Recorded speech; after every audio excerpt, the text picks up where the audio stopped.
Pemirsa, ahli pidana yang juga guru besar Universitas Hasanuddin Said Karim mengatakan seseorang dinilai melakukan tindak pidana jika sejak awal pelaku sudah memiliki niat. Kapankah seseorang dipandang telah melakukan tindak pidana menurut sistem pembuktian pidana yang dianut dalam hukum acara pidana di Indonesia? Baik, izin menjawab Yang Mulia.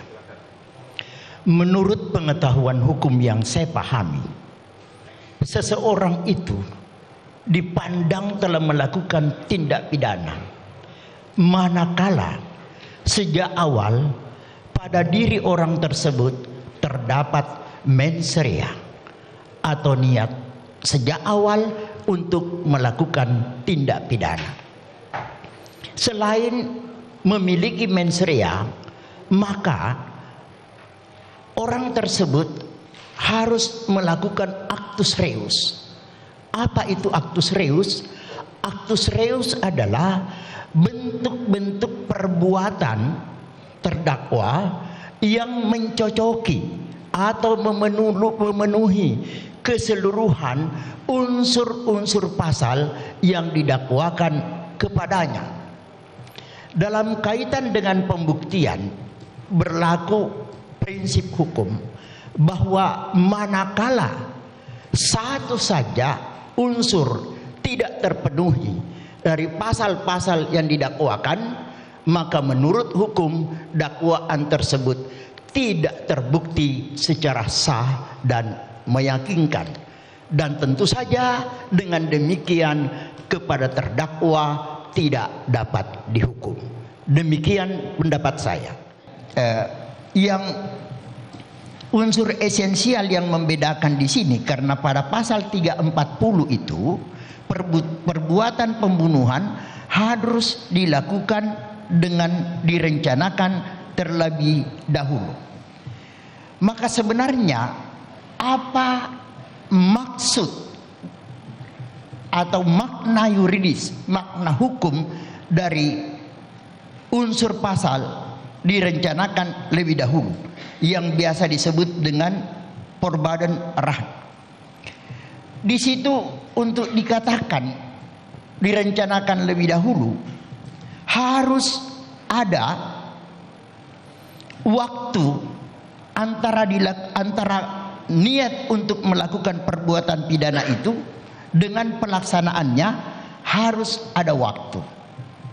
Dan waktu ini, ya, di samping waktu ini harus ada antara niat untuk melakukan perbuatan tindak pidana pembunuhan dan pelaksanaannya.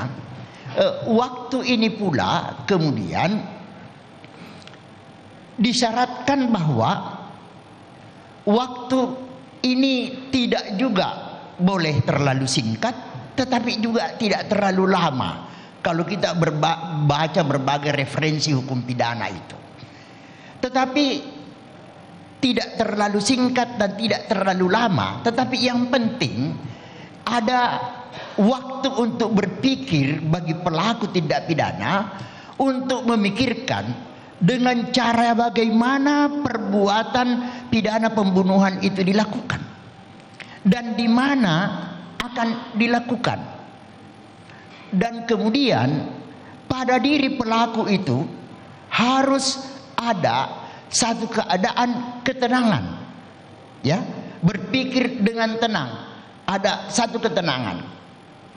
Khusus berkait menyangkut dalam kasus ini, perkenankan saya mengemukakan bahwa kalau syarat pasal ini, pembunuhan berencana ini mengisyaratkan harus ada waktu dan di mana pelakunya dapat berpikir dengan tenang, memikirkan bagaimana cara perbuatan itu dilakukan dan di mana dilakukan. Yang menjadi pertanyaan di dalam pemeriksaan perkara ini adalah terdakwa FS ini mendapatkan pemberitahuan dari istrinya bahwa izin yang mulia, keberatan karena sudah menyangkut fakta.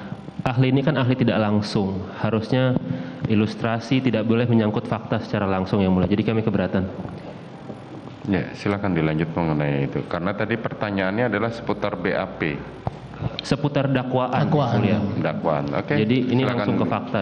Jangan. Iya. Yang mulia, saya menyampaikan bahwa sebelumnya memang kami sudah memberikan kepada ahli dakwaan maupun berkas perkara terkait terdakwa Ferdi Sambo dan terdakwa Putri Candrawati agar ahli dapat mempelajari dan memberikan pendapatnya.